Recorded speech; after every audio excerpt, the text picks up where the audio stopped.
Pozdravljeni. Na vrsti je že 33. redni komentar novic. Skupaj si bomo ogledali tiste objave, ki so pritegnile mojo pozornost v preteklih dneh.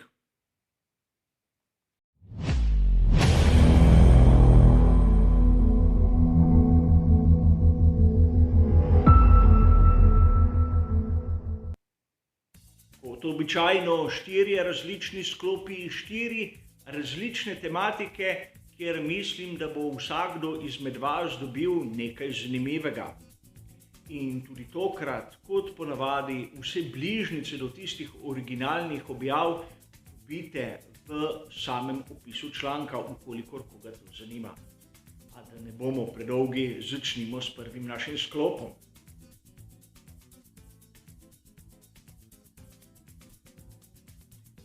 Novica, s katero bomo začeli naš prvi sklop, je v resnici stara nekaj ur v trenutku, ko snemam ta prispevek.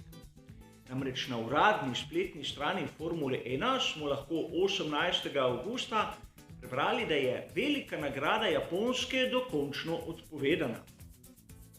O tem je marsikdo že sumil, da se bo tako zgodilo. In verjetno tudi ni edina dirka, ki bo lahko odpadla do konca te sezone. Če dobro pomnite, tudi sam sem uporabljal besedno zvezo. Letos v sezoni 2021 je planiranih 23 dirk.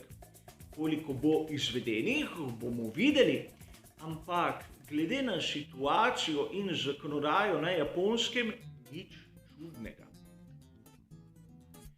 Lahko bomo letos res videli 23 dirk. Nadomestiti moramo najprej odpadlo veliko nagrado Avstralije in sedaj še veliko nagrado Japonske. Obstajajo realne možnosti, da se bo to zgodilo? Po mojem ja. Govori se, nič uradnega, da bodo lahko izvedli 2 veliki nagradi v Združenih državah Amerike, v Austinu. Ampak, ukolikor bo odpadla še ena dirka v tisti turneji, je zadeva že malce bolj kritična. In ostaja še zmeraj opcija v zaključku, da bi zopet videli veliko nagrado Shakirja. Čeprav proga po tistem zunanjem robu marsikomu ni všeč, je slaba dirka ponavadi boljša kot nobena dirka. Tako da sedaj v teoriji še zmeraj lahko vidimo 23 dirk, ampak konca je še kar nekaj, ki bi lahko odpadle. In govorimo naprimer o Mehiki in Braziliji. Prav v Braziliji so prosili, da bi se datum izvedbe premaknil za teden, tako da bi lahko imeli prisotnih več ljudi zaradi praznika, ki bi bil prav na tisti datum. Videli bomo, kaj se bo zgodilo in verjeti moramo v to, da bomo letos videli čim več dirk. Lahko tudi ne 23, a kaj za to. Pojdimo raje naprej.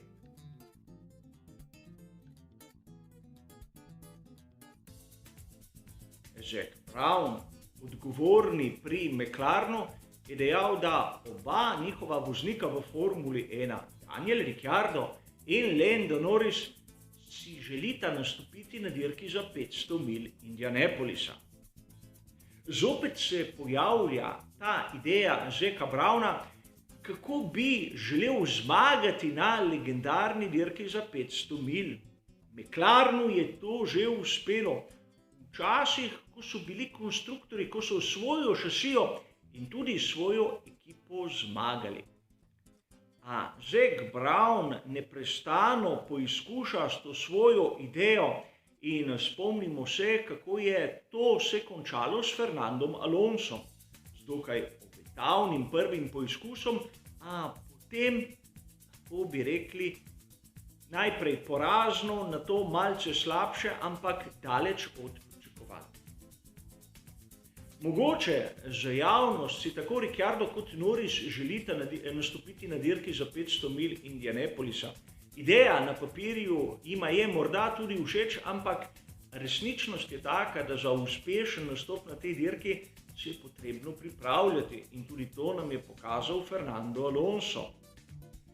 Ni samo, da bo nekdo prišel na kvalifikacije dirke za 500 milj prvič na ovalu in tako skoraj da z levo roko odnesel zmago. Poleg tega je dirka za 500 milj Indianapolisa pogostokrat prav tisti vikend kot velika nagrada Monaka. In tudi to nam je pokazal Fernando Alonso pred leti, ko je izpustil to legendarno dirko svetovnega prvenstva Formule 1. In zopet se lahko vprašamo, ali Daniel Ricciardo ter Lando Norris bi izpustila veliko nagrado Monaka samo zato, da bi šla na oval 500 milj Indianapolisa. Ne vem, meni se mi zdi to bolj ideja ter želja Zacka Browna kot kogarkoli drugega. Znano je tudi dejstvo, da so pri McLarenu postali lastniki ekipe, katero so do sedaj sponzorirali. Torej, bolj celoten, bolj direkten pristop k celotni problematiki. Čeprav lahko beremo v raznih drugih virih, kako McLarenu finančno ne gre najbolje. Letos na dirki za 500 milj Indianapolisa so v tretji bolid posadili celo Juan Pabla Montoyo in Juan Pablo je bil soliden, če se vpraša mene. A bistvo je nekaj drugega. Kaj se gredo pri McLarenu vse slepo sledi nekim otroškim sanjam Zacka Browna ali se hoče vrniti na tista pota stare slave, kjer je McLaren že bil mnogokrat. Kot običajno, to nam bo pokazala samo prihodnost, ampak po mojem osebnem mnenju, to vztrajanje na dirki za 500 milj Indianapolisa je prej škodljivo kot koristno. Vsaj take odgovore smo dobili v preteklosti. A kot ponavadi gre za moje mnenje, katero je lahko tudi zmotno.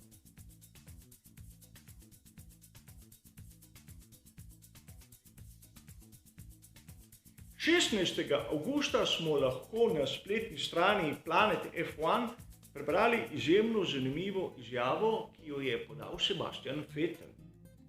Trdi namreč, da z novo tipologijo pnevmatik, tisto, ki pride v veljavo v naslednji sezoni, da skrajšam z 18 palčnimi platišči, ne bomo videli več tako grobe vožnje po robniku. Izjava, s katero se strinjam. In tu vam bom izdal majhno skrivnost. Pred meseci sem pisal malce daljši mail Rossu Brownu.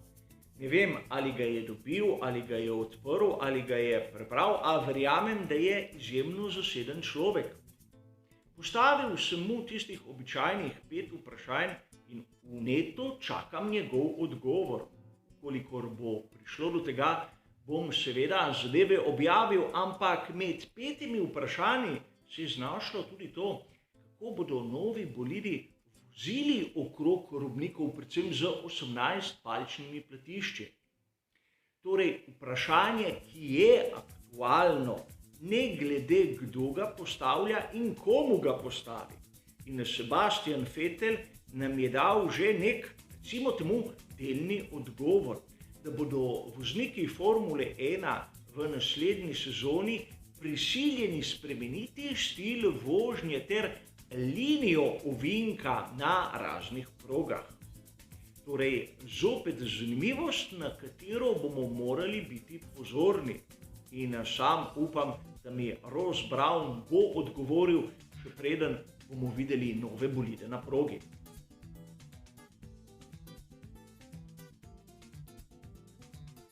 V našem četrtem in zadnjem sklopu se bomo pa zopet ustavili pri novici, ki je stara samo nekaj ur.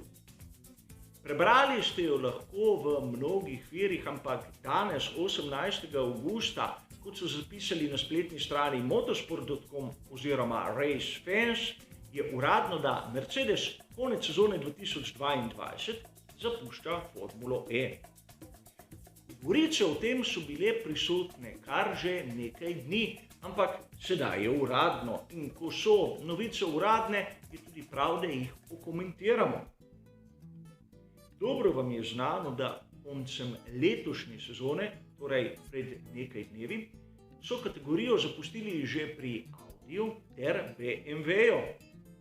Torej, kaj se dogaja s kategorijo, ki naj bi bila po mnenju mnogih, recimo temu poznavalcev, konkurenca Formuli 1? Zapuščajo jo glavni luksuzni proizvajalci avtomobilov. Nemška industrija se odmika od te kategorije, ki naj bi bila tista kategorija prihodnosti. In razlog Mercedesa je izjemno zabaven. Namreč tista sredstva, ki jih bodo prihranili s tem, da se ne bodo več udeležili prvenstva, bodo porabili, da bodo svoje cestne avtomobile prilagodili elektrifikaciji oziroma novim zahtevam. Kot da razvoj FE ni dovolj dober za cestne avtomobile. Vsaj tako lahko sklepamo iz tistega, kar je napisano. Čeprav se meni zdi tisto, kar so povedali, več ali manj prazen izgovor. Dejstvo je, da serija kot taka še zdaleč ni dosegla popularnosti Formule 1. In tudi bolidi sami so imeli več slabosti kot prednosti. Videli smo kar nekaj spodrsljajev, o katerih sedaj ne bomo govorili, kajti bilo bi preveč enostavno se znašati nad kategorijo, ampak ne moremo mimo dejstva, da bolidi Formule E so počasni. Primerjamo jih lahko s Formulo 3, če sem pravzaprav iskren. In sedaj je vsakomur izmed vas verjetno jasno, da Formulo E lahko pripeljemo v centre zgodovinskih mest, pripeljemo publiko bližje tem tehnološkim biserom, ampak dokler te dosežejo neke hitrosti, ne moremo govoriti o kakršnem koli prestižu in kakršnem koli ogrožanju same Formule 1. Alejandro Agag si verjetno želi, da bi se kaj takega zgodilo. Sedaj Alejandra Agaga ter njegove načrte primiral. Meni osebno ta novica, ta uradna objava je izjemno močan signal.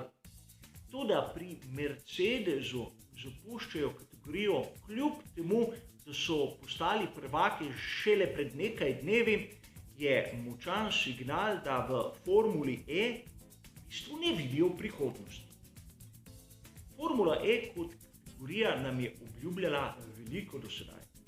Do tega, da so nekateri odprto govorili, da je to formula prihodnosti, da bo dobesedno izrinila Formulo 1 in da počakajte še nekaj let in boste videli. Nekaj let smo počakali in videli, pravzaprav nismo nič. In mislim, da so do istih zaključkov prišli tako pri Audiju, BMW-ju in sedaj Mercedesu. Mislim, da je čas, da v svetu motošporta se začne gledati na vsebino in ne na prazne obljube. Formula E naj bi približala dirkanje tistim navdušencem, ki so bili nekako odmaknjeni, ki se niso potrudili stopiti malce bolj pobliže v ta prelepi svet. In tudi vidimo po lokacijah, mnogokrat so dirke pravzaprav v mestnih jedrih, kjer se poleg same dirke odvija še marsikaj drugega zanimivega. Ampak prav tu je bila ena izmed velikih napak Formule E. Dirko so ponujali kot neko spremljevalno dejavnost raznih degustacij, koncertov, kaj še jaz vem vsega. Podobno kot smo videli pred leti v Austinu, ko so premaknili začetek kvalifikacij, samo zato, ker so ljudje prišli na koncert in kvalifikacije so si ogledali, ker so bili že tam. Vrnimo se k nam.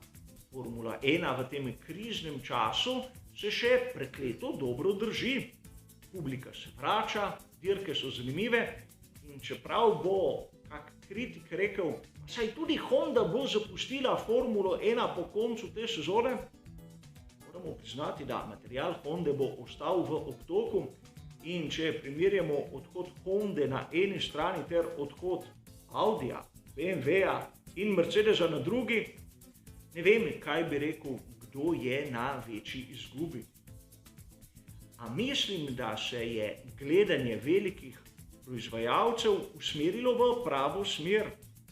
Začnimo iskati vsebine in nehajmo praviti prazne fraze, ki obljubljajo vse in na koncu ne pokažejo nič.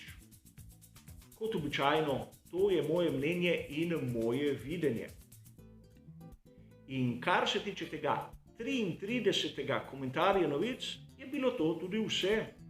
Hvala za vašo pozornost ter seveda nasvidenje.